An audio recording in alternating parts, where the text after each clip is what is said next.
Hi, I'm Behrang Bahromi. I'm an English teacher, an IELTS teacher in particular, and my email address is behrang@hotmail.my, as you see here. My telephone number is 00601724715557. Well, today I'm going to talk about active and passive voices, active structures, passive structures, and why do we need to use passive and active? Well, in the first slide, as you see here, we have why passive. Why do we need to use passives? Well, we make passive statements for the following reasons. 1. The person who did the action is unknown. When, for example, we go, a bank was robbed today, we don't have the slightest idea who robbed the bank, who did it. So who robbed the bank is unknown. That's why we use a passive form. 2. It is not important who did the action. As in this example, we see the check was paid. The important thing here, for me as an example, is my check to be paid. Now the check was paid. The important thing is the check being paid. Now who paid for it, I don't really care, and it's not important at all. So if it is not important who did the action, we use passive. 3. It is obvious who did the action, or the verb and the subject would be the same. The example is on the next page, next slide actually. The building was constructed in 1904. Of course, builders built it. So it would be really funny if I go, the building was constructed in 1904 by the builders. Yeah, of course, builders built it. So why would I say that the builders made the building or built the building? 4. Sometimes someone is trying to hide who did it or who did the action. For example, when we go, Mommy, the glass is broken, we don't really want our mother to understand who broke the glass. So we don't really want to confess that it was me or it was us that broke the glass. So we go, Mommy, the glass is broken. As it is said by a small child who does not want to confess that he broke the glass. Well, here we have the problem here is how should we understand? How should we tell active and passives apart? Yes, how to distinguish active voice from passive voice. Well, our first hint here is active sentences always focus on subject, while in passive structures the focus is on the object. So in active sentences, the focus is on the subject, while in passive structures, the focus is on the object. Passive sentences almost always include a form of be, like be, am, is, are, was, were, and the past participle, the third form of the verb, the past participle form of the verb. Now, let's look at the forms, active and passive forms. Well, first of all, we have simple present tense. The active structure for simple present tense goes subject plus the base form of the verb, shown as V1, plus object. While in passive structures, we bring the object, we actually shift the object from our active sentence and put it in the subject position in our passive sentence, and then plus am, is, are. As you remember, we said that passive structures always include a form of be in them, plus pp. Well, we're having an example here. The example goes, active, hurricanes destroy a great deal of property each year. Now in our passive statement we see, well, I better start with, look, here, hurricanes is the subject of our sentence. Destroy is the base form of the verb. a great deal of property is our actually object, and each year is our time expression here. So making this simple present tense active sentence to passive, we have to find the object and put it in the position of the subject. So what was the object? As I said, this is subject, destroy is our object, a great deal of property is our object. Subject, verb, object. Okay, now object comes here, a great deal of property, am is are, form of be, is, why is, why not am, why not are? Well, it's is because a great deal of property is like it, and the tense of this sentence is simple present, so we use is. Destroyed, the past participle of the verb, by hurricanes each year. Simple past. Well, the active structure goes subject plus V2 stands for the second, like the past form of the verbs, okay, plus object, subject plus V2 plus object. And here we have object plus was and verb because it's past, simple past, plus past participle.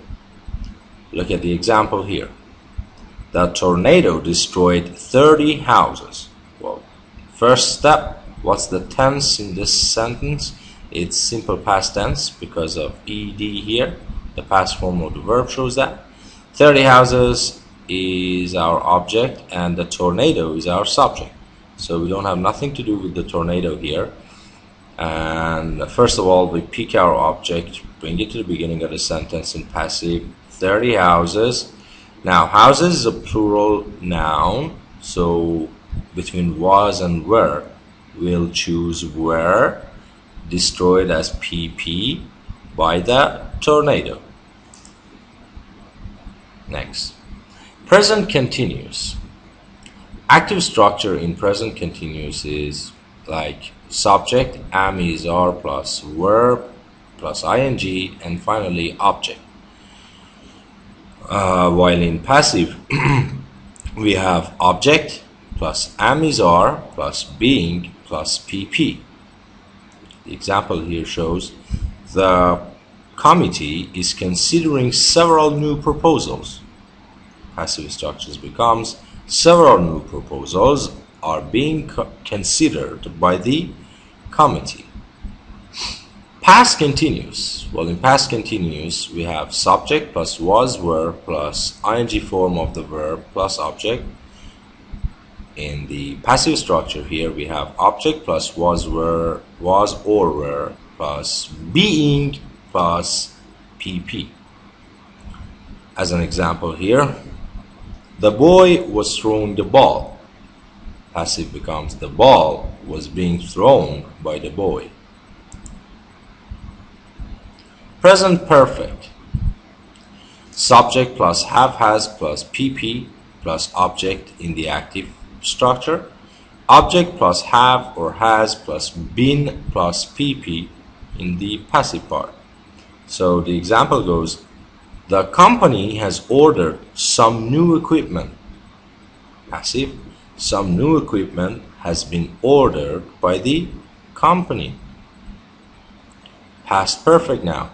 Subject had pp plus object is our structure in active, while object had been pp is the structure for passive in past perfect. So the example here goes, the boy had thrown the ball, while in passive we have the ball had been thrown by the boy. As you can see, had, been, and the past participle of the verb threw is thrown. Future passive. The active structure in the future goes subject plus will plus the base form of the verb shown as V1 plus object, and in passive we have object plus will plus be plus pp. While in the active part we go, the boy will throw the ball, and in the passive sentence we have the ball will be thrown by the boy. Yes, here we go for modal perfects. The active structure is subject plus modal plus have plus PP plus object. And the passive, we have object plus modal plus have been plus PP. The example goes, SB is the contracted form for somebody. Somebody should have called the doctor this morning. The passive becomes, however, it must be capital T. The doctor should have been called by somebody this morning. And that's modal perfects. And here we have modals, simple modals. Subject plus modal plus verb 1 or V1, which is the base form of the verb, the root form of the verb, plus object. While here in passive part we have object plus modal plus be plus PP. The example is, the manager should sign these contracts today. Passive, these contracts should be signed by the manager today. Imperatives. Now, imperatives are those statements that usually make a request or give orders. Like when we say, let's go, or let's open the door, close the window, and sentences like that. Active goes subject, most often plus preposition and then object, while in passive we have let plus object plus be and finally PP. Look at this example here. Look at the picture. In the passive structure we have let the picture be looked at. So look at a picture as an imperative sentence becomes let the picture be looked at. Well, sometimes our active sentence is an imperative sentence, is a question form starting with WH, who.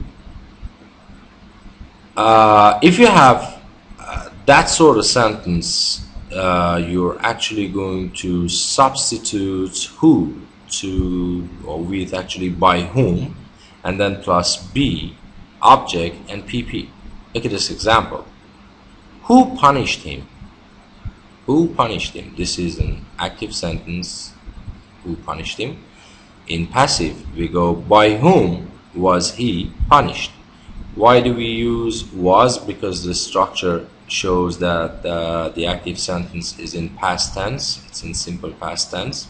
ED here proves that. Then after who, we definitely need the third person like is or was. So between is or was, I have to choose was because it's past. It's not simple present. So I could say is. By whom was he punished? Now sometimes we have whom as in the beginning of the sentences in our active structures. So whom should change to who plus be and finally PP. Who did you meet? It's simple past tense and it's an imperative sentence starting by whom changes to who was met in passive. So who did you meet? Who was met?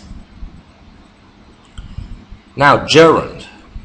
Now gerunds are well, actually in another unit, in another chapter, we'll definitely talk about gerunds and participles in details. But here, just to talk a bit about gerunds. Gerunds are words. They're words that look like verbs but act like nouns. So as you see in this example, taking, for example, it looks like, well, in the first sight you may think that this is the verb, but it's not the verb. It just looks like a verb but acts like a noun. But anyhow, when in your active structure you have gerund, in passive you're going to have being plus PP. Look at this example to understand it better. I remember my father taking me to the zoo. Passive structure becomes I remember being taken to the zoo by my father. That's for gerund. Multi-word verbs. Now, if the verb in active sentence includes a preposition, we are not allowed to omit that preposition in passive form. Like here, look at this verb, play. What do we have after play? We have preposition with. So if this says, if in your active structure you have a verb plus preposition, in the passive structure you're not allowed to omit them. They should be close to each other.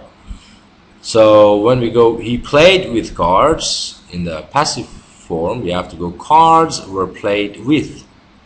Played with, played with, not separated. I must write to him becomes he must be written to. Write to, written to.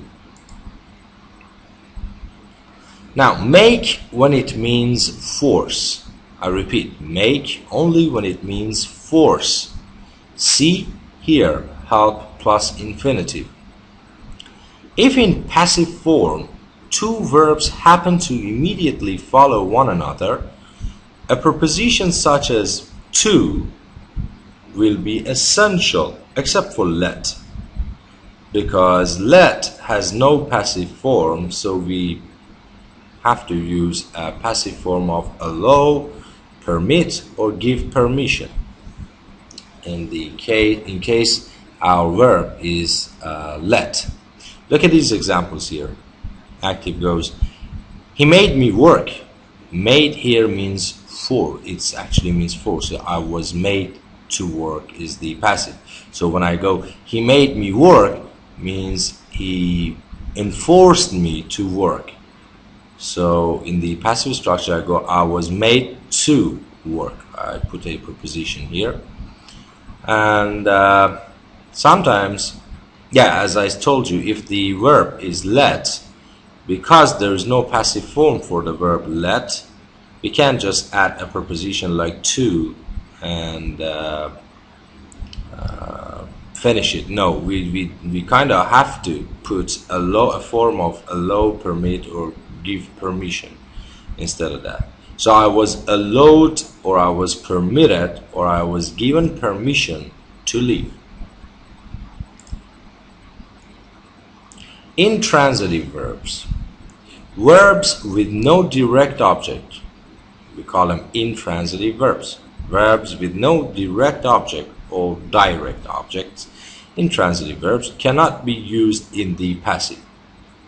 The post has been arrived. Passive, it's definitely wrong. You'd better go, the post has arrived. You should use the active form for actually the verb arrive, because it's an intransitive verb. Now sometimes we have a verb with two objects. Verbs with two objects, one direct object and one indirect object. Some verbs have two objects. For example, the manager offered the customer a refund. Either object can be the subject of the passive verb. What does it mean? We can go, the customer was offered a refund, as well as a refund was offered to the customer. Note that if the object of the passive verb is the indirect object of the active verb, the customer here, it is usually introduced with a preposition. For example, to the customer, as you see here, to the customer. Well, our next topic is he, it was said. He was said, or it was said. When we're reporting speech, for example, the press said he was innocent, and we don't want to mention the person whose words are being reported, or we want to describe an impersonal or general feeling, we can use a passive form of the reporting verb. These are two patterns here, you see. Subject plus passive verb plus to and infinitive. Like when we go, he was said to be innocent, or the second form is It plus passive verb plus that clause. As we have, it was said that he was innocent in this example. Now, here we use the same pattern with it when reporting decisions and general feelings. For example, we go, it was decided, it was agreed, or it was felt that it would be too costly to take the case to trial. So that was our feeling, that was our decision not to take the case to the trial. Why? Because it was decided, agreed, or felt it would be too costly. We use these passive patterns as an alternative to using an empty subject like they. They said he was innocent. What do I mean by an empty subject like they? Well, they here doesn't refer to actually a certain group of people. It's actually people in general. You don't really know. When I say they said, you don't really understand. You can't really tell who do I mean by these they. That's why we say empty subject like they. Oops, sorry. Yeah. So here we have verbs not used in the passive. Some verbs are not supposed to be used in the passive.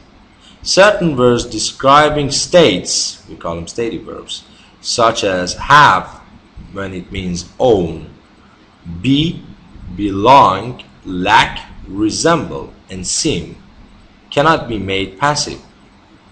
So it is going to be a mistake if I say a Ferrari is had by John, because had, or actually which is the past form of have, is referring to possession, own here. So we can't say that. We can't say a Ferrari is had by John. We should say John has a Ferrari. Or here, these verbs cannot be used in the passive even when they describe an action actually. Lunch is being had by John. Lunch is being had by John? That's stupid. We should say John's having lunch. John is having lunch. But the passive can describe a state which is the result of an action. The meaning is similar to an ed participle adjective. For that, you have to refer to 14.2a. He went to the payphone to make a call, but the phone was broken. Somebody had already broken the phone. It wasn't a broken phone.